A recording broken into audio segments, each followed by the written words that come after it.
Aucun étudiant n'aime la semaine d'examen, mais il faut bien passer par là pour passer notre niveau. La Bible dit que tous les enfants de Dieu passent aussi des tests. Allez-vous voir la note de passage?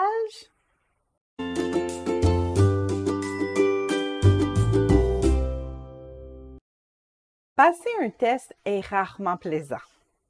Nous avons le stress de fouiller notre mémoire pour bien répondre aux questions et aussi la peur d'être jugé.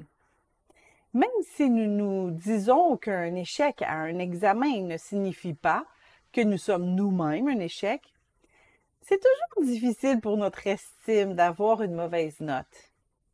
L'être humain, dès son plus jeune âge, n'aime pas se faire dire qu'il a commis une erreur. Il n'aime pas se faire corriger. L'orgueil. Il en va de même avec les examens de santé.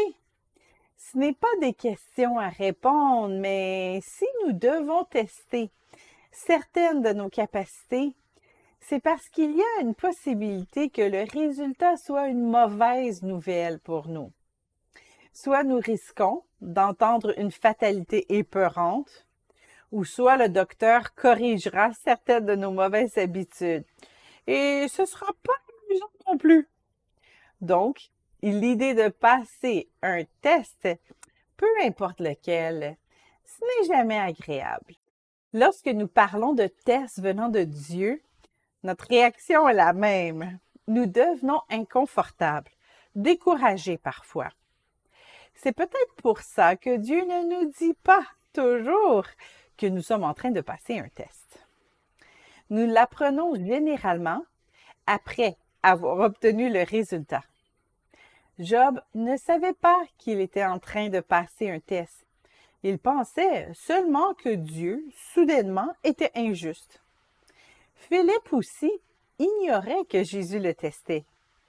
Ayant levé les yeux et voyant qu'une grande foule venait à lui, Jésus dit à Philippe, « Où achèterons-nous des pains pour que ces gens aient à manger? » Il disait cela pour l'éprouver, car il savait ce qu'il allait faire. Jean 6, 5 et 6. Puisque Dieu nous connaît par cœur, il ne nous teste pas pour voir si nous sommes prêts ou non à obtenir une bénédiction ou une promotion. Alors, pourquoi Dieu nous teste?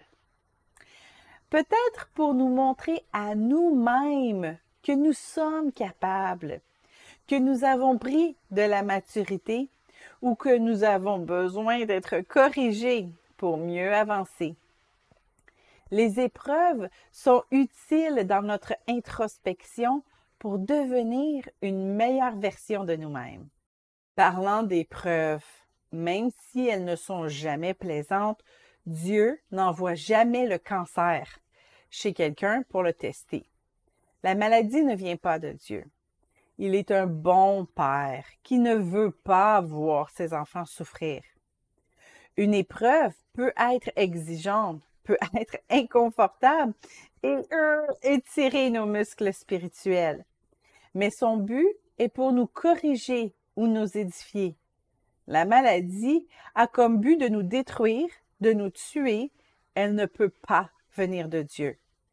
Toutefois, pendant que nous combattons la maladie, Dieu peut utiliser cette circonstance pour nous enseigner quelque chose.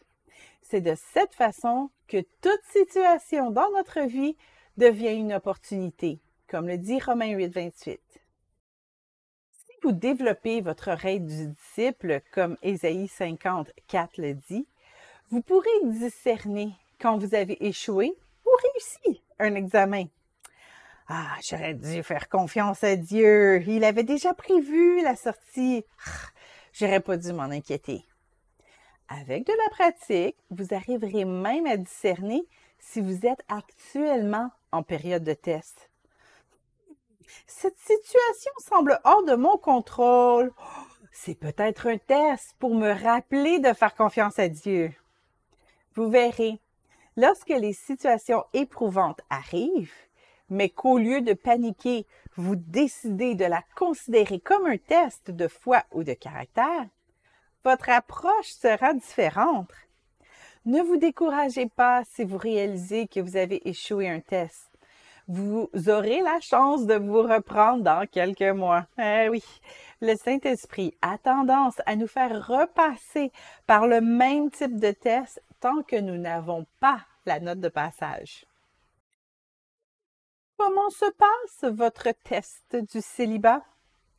Qu'est-ce que cela vous apprend sur votre relation avec Dieu, sur votre caractère, sur votre foi? C'est là ce qui fait votre joie, quoique maintenant, puisqu'il le faut, vous soyez attristés pour un peu de temps par diverses épreuves, afin que l'épreuve de votre foi, plus précieuse que l'or pur, qui cependant est éprouvée par le feu, ait pour résultat la louange, la gloire et l'honneur lorsque Jésus-Christ paraîtra. 1 Pierre 1, 6 et 7. Ne pensez pas que vos noces seront votre diplôme. Ah non, car le mariage est une autre école avec d'autres tests tout aussi difficiles.